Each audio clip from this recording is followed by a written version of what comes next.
महाराज की जय हो, महाराज की जय हो। हे महाप्रभु, हे जगत के नाथ, सबके स्वामी, मेरा निमंत्रण स्वीकार करें। प्रभु के लिए निमंत्रण? जी हाँ, मैं छेरा राज्य का राजा हूँ। मैं अपने राज्य में ओणम के त्योहार को मनाने के लिए एक अद्भुत भोज का आयोजन किया है। इतना अद्भुत और विशाल भोज पूरे संसार में कभी किसी ने नहीं देखा होगा। इसीलिए तो मैं स्वयं यहाँ प्रभु को निमंत्रण देने आया हूँ। श्री हरि नारायण, मेरा निमंत्रण स्वीकार कीजिए और मेरे द्वारा आयोजित इस विशाल भोज का भोग लगाने अवश्य पधारिएगा।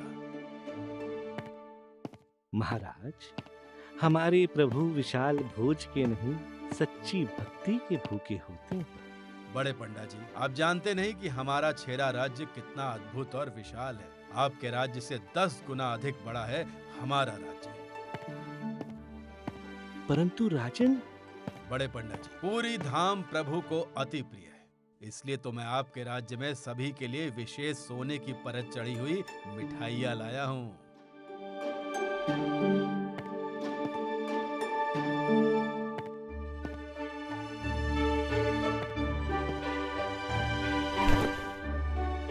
चल मेरे साथ। कहाँ? मेरे भक्त इतने स्नेह से निमंत्रण देने आए और मैं ना जाऊं?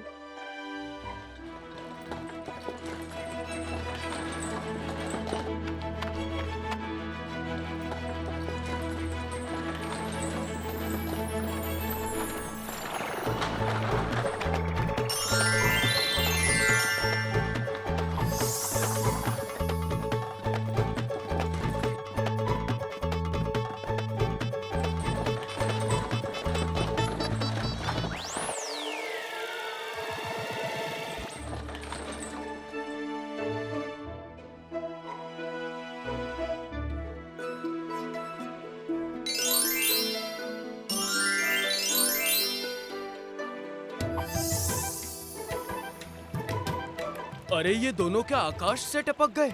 भैया, आकाश से नहीं, वहाँ से। चलिए चलिए, जल्दी जल्दी नाव चलाइए। प्रथम आना है ना प्रतियोगिता में।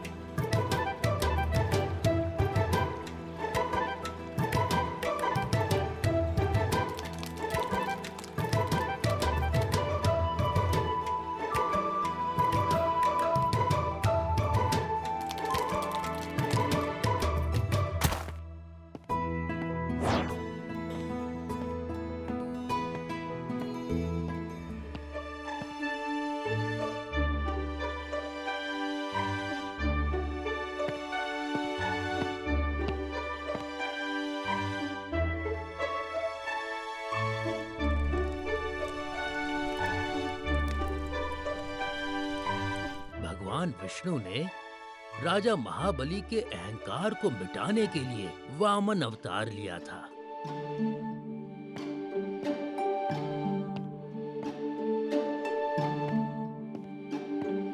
राजा बलि स्वयं भी भगवान विष्णु के बहुत बड़े भक्त थे, किंतु उनका अहंकार उनकी भक्ति से बड़ा हो गया। जब भी ऐसा होता है, प्रभु किसी न किसी रूप में आकर उस अहंकार पे विजय प्राप्त करते हैं। भगवान विष्णु ने राजा बलि पे पैर रखकर उन्हें धरती में समा दिया था, किंतु प्रतिवर्ष 10 दिनों के लिए राजा बलि धरती से उत्पन्न होते हैं और इन्हीं 10 दिनों को हम ओणम के रूप में प्रतिवर्ष मनाते हैं।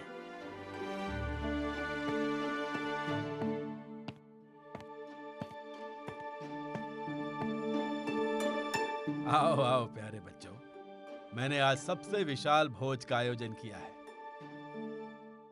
100 से भी अधिक व्यंजन हैं आज की संध्या में। आप दोनों भी भोजन ग्रहण करें।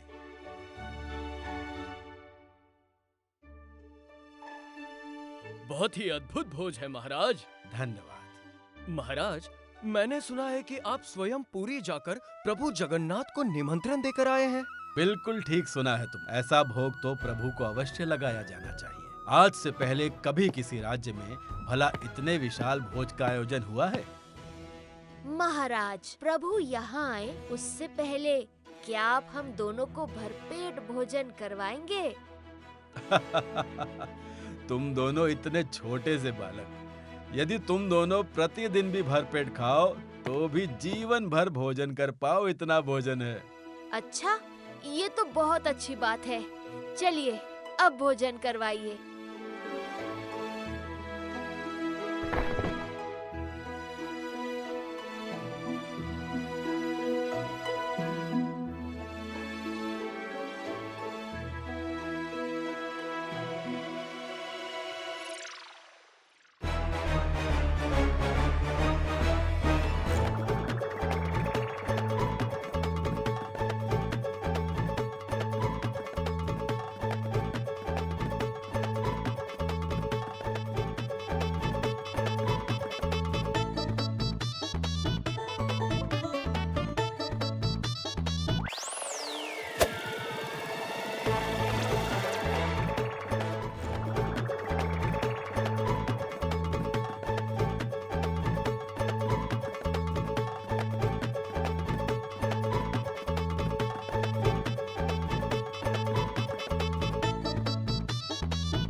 क्या हुआ महाराज, भोजन समाप्त हो गया क्या? मेरी भूख तो अभी भी तृप्त नहीं हुई है।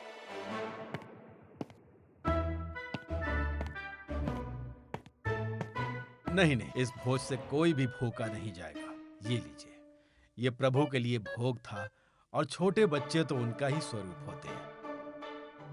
आप इस थाल को ग्रहण करें।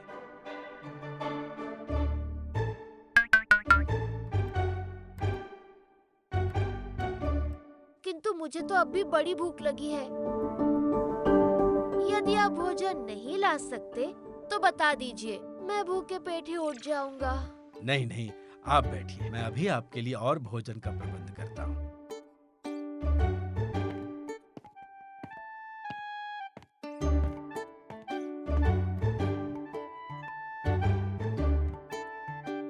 तू इतना भोजन करने के बाद भी तृप्त नहीं है जगन?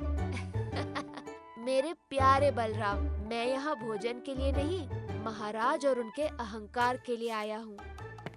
राज्य के सभी पेड़ों से सारे फल, सारी सब्जियां ले आओ। किंतु महाराज, ये हमारा आदेश है। हमने घोषणा की थी कि आज इस विशाल भोज से हर व्यक्ति पेट भर के खाएगा। अब अपने वचन की मर्यादा रखने का समय है।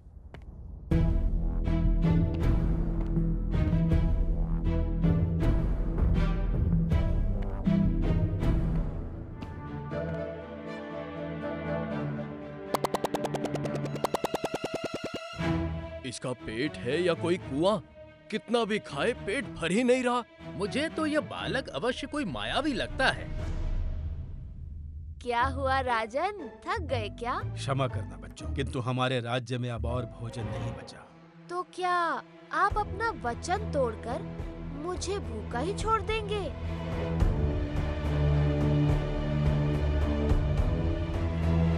महोदय, मैं आपको भूखा तो नहीं रखना चाहता, किंतु अब मेरे पास आपको देने के लिए कोई भोजन नहीं बचा है। तो क्या आप अपने वचन से पीछे हट रहे हैं? मैं नहीं, किंतु आप तो इतने विशाल भोज का निमंत्रण स्वयं जगन्नाथ को देकर आए थे, किंतु आप तो एक सामान्य बालक को भी तृप्त नहीं कर सके। मैं समझ गया हूँ, आप कोई सामान्य बालक नहीं हैं जो मेरे घर पे भोजन करने आए हैं। अब जब मेरे पास देने के लिए और कुछ भी भोजन नहीं बचा, मैं अपने आप को परोसता हूँ। मुझे अपने भोजन के रूप में स्वीकार करें।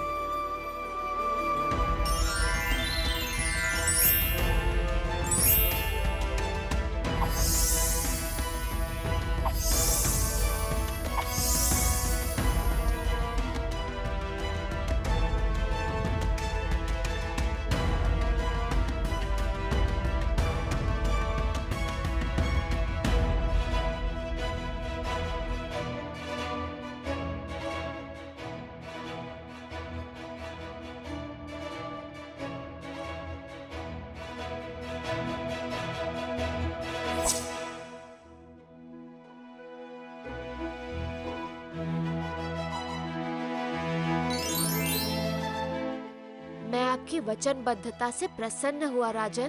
प्रभु, मैं समझ गया हूँ कि इस ब्रह्मांड में मैं कितना छोटा और तुच्छ हूँ। मुझे क्षमा करे प्रभु। मैं इतना तुच्छ होकर भी अपने अहंकार को इस ब्रह्मांड जितना विशाल बना बैठा था। मुझे क्षमा करें। हे प्रभु, ये भोज स्वीकार करके आपने मेरी भक्ति को स्वीकार कर लिया। मैं धन्य हो गया प्रभु। और ओणम के 10वें दिन राजा बलि फिर से धरती में समा जाते हैं और साथ ही हम सब का अहंकार भी। ओम वामन देवाय नमः। ओम वामन देवाय नमः।